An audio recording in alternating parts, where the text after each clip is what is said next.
Olá pessoal, tudo bem? Vamos dando continuidade às nossas gravações acerca do mundo mágico do direito das famílias. Lembrando que estamos aí no presente tópico da filiação, já trouxemos um conceito, já falamos dos princípios, na verdade um princípio só, o princípio da igualdade entre filhos, previsto no artigo 227, parágrafo 6º da nossa Constituição, e estamos no tópico das presunções de paternidade. Dentro dessas presunções, cunhadas talhadas no artigo 1597, já pontuei para vocês as 5 hipóteses, lembrando que as duas primeiras não têm mais aplicabilidade, remanescendo tão somente 3. Quais são essas 3? Reprodução assistida homóloga, né? Ainda que pós-mortem, embriões criogenizados ou excedentários e reprodução assistida heteróloga. Dentro desse bloco, eu quero discutir vários questionamentos com vocês. Várias perguntas muito interessantes e relativas aí à chamada biogenética, até mesmo tangenciando o biodireito. Que legal, prof! Assunto do momento, né? Muito interessante. Gente, primeiro detalhe.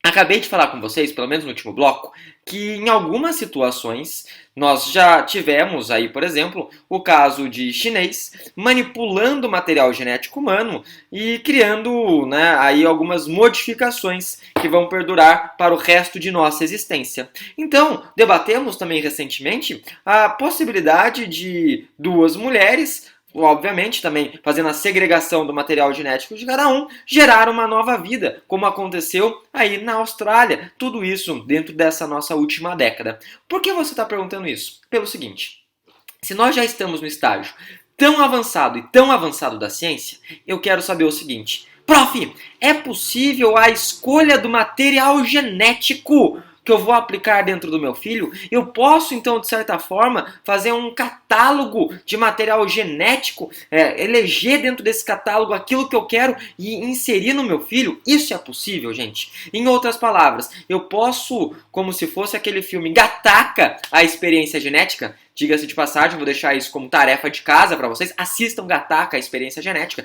com Uma Truman, Jude Law, né? O Ethan Hawke, aí um grande filme do início do projeto Genoma, já tem pelo menos quase 30 anos, que é mais ou menos meados dos anos 90. O que acontece? As pessoas, elas elegiam um material genético de modo a criar aqueles filhos estereotipados. Então, por exemplo, eu quero ter um filho que é um Rodrigo Hilbert, né? Eu quero um filho, sei lá, alto, loiro, forte, de olhos claros. Que loucura! Isso é possível? Vamos lá. Algumas pessoas, sempre antes de responder isso, pensam no caso da Carina Bach.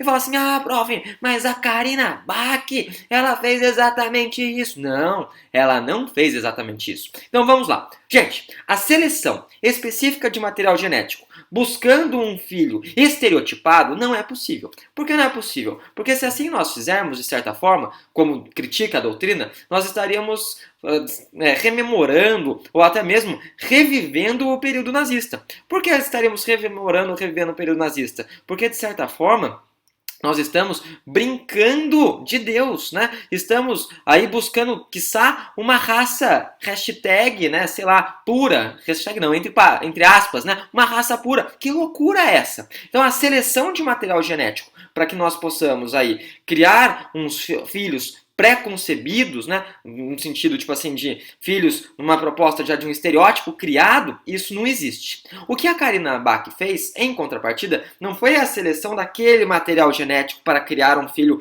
estereotipado. Ela, de certa forma, e isso sim é possível, ela elegeu as qualidades dentro de um catálogo, não genético, né, obviamente, de um catálogo, ela elegeu as qualidades que o marido dela possuía. Então, em outras palavras, ela tem olho claro, mas se ela pega um sujeito lá que tem olho castanho, a criança, de acordo com o DNA, pode nascer de olho claro, como pode não nascer de olho claro. Então, ela pode eleger algumas das qualidades do marido, mas não, obviamente, criar um filho nos moldes genéticos através dessa manipulação do material genético. E notem, ela acabou indo na época para os Estados Unidos, porque lá esse catálogo do potencial fornecedor do material genético aí é muito mais amplo que o do brasileiro. Ele pontua, por exemplo, se a pessoa tem vício, se ela fuma, não fuma, se é esportista, não é esportista, qual é a religião, né? Pontua várias outras características que nós aqui Não possuímos. Bem, dito isso, vamos para a segunda indagação.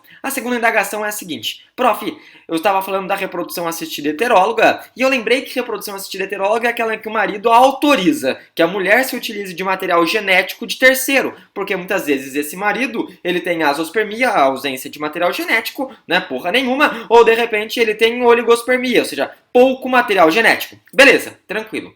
O que acontece? Esse marido que autorizou a mulher a pegar material genético de terceiro, ele pode voltar atrás? Ele pode, de certa forma, assim, não quero mais ser o pai dessa criança? Notem, depende. Depende do quê? Depende do momento. A gente tem que saber se a reprodução já foi realizada ou não foi realizada. Por quê? Porque se a reprodução não foi realizada, essa autorização dele, através da mulher, obviamente, buscar material genético de terceiro, ela sim pode ser revogada, sem crise, sem nenhum impedimento. Agora, se já foi materializado, se já foi concretizada essa reprodução, não tem mais volta. Por que não tem mais volta? Porque no Brasil, gente, nós temos duas coisas a serem observadas. Primeira coisa é justamente a inviabilidade do aborto no Brasil, fora daquelas hipóteses desenhadas e esculpidas como excludentes da ilicitude, né, do artigo 128, quando a gente fala do chamado aborto aí, ético, humanitário e sentimental, ou quando a gente fala também por demais do chamado aborto profilático terapêutico. O primeiro, ético e sentimental, né, obviamente, naquelas hipóteses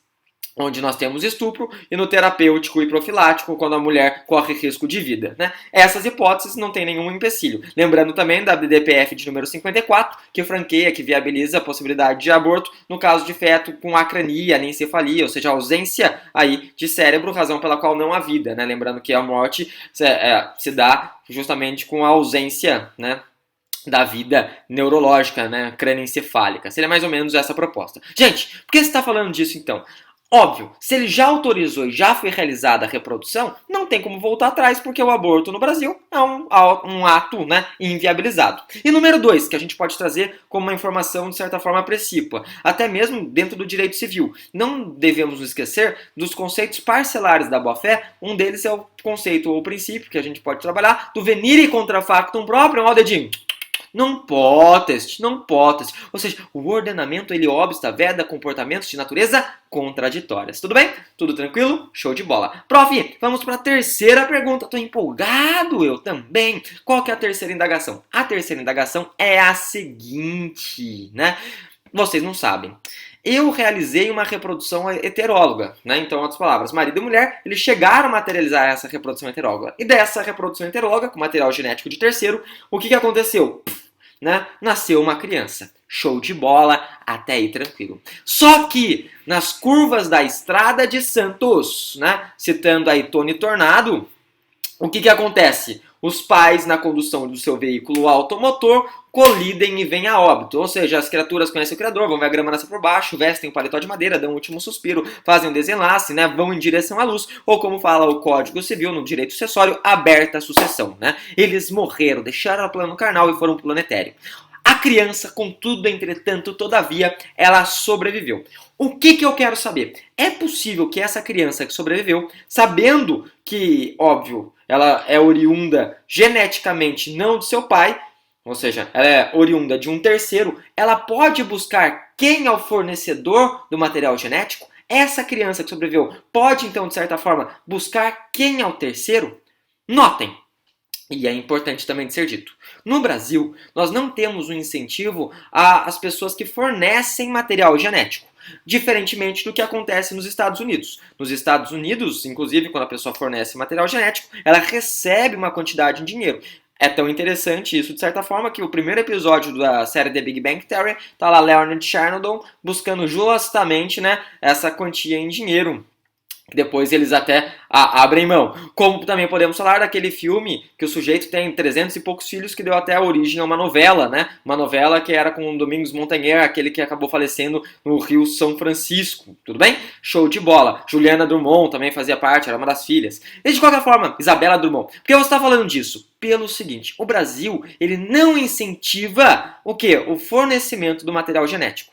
E, obviamente, ele não vai trazer, então, um desestímulo também. Por que um desestímulo? Imagine se essa criança ela só quer buscar quem é o fornecedor do material genético para realmente pedir prestação alimentícia. Em outras palavras, em razão disso, no Brasil, até mesmo através do Conselho Federal de Medicina, nós temos uma resolução que obsta o conhecimento daquele filho para o fornecedor do material genético. Em outras palavras, o que vigora é o princípio da sigilosidade. Esse menor não tem como saber, não tem como conhecer o fornecedor do material genético. Nossa, prof, é verdade isso que está no Conselho Federal de Medicina? É, mas não tem nenhuma exceção? Tem. Qual que é a exceção? É possível, entretanto, contudo, todavia, quebrar essa sigilosidade naquelas hipóteses de doença. Doenças, muitas vezes, de natureza, né, genética mesmo, especificamente. Um grande exemplo que nós podemos tratar ou trazer acerca do assunto é o exemplo da leucemia. Por quê? Porque, por intermédio da leucemia, uma das formas de cura da leucemia é justamente a possibilidade de doação de medula óssea.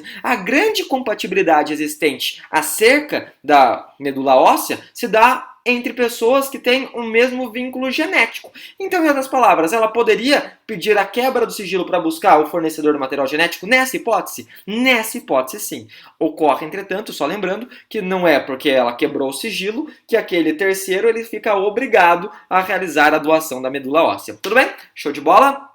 Leve, leve. Gente, vou parando por aqui, só que tem um detalhe. No próximo bloco, eu já vou deixar essa pergunta, e eu acho essa pergunta interessante. Existe o quê? Existe aquela novela que veio depois do Que Rei Sou Eu e antes de Top Model? Qual novela, prof? Existe barriga de aluguel no Brasil? Essa é a indagação. Respondo para vocês no próximo bloco. Até mais, desde já e excelentes estudos. Tchau, tchau.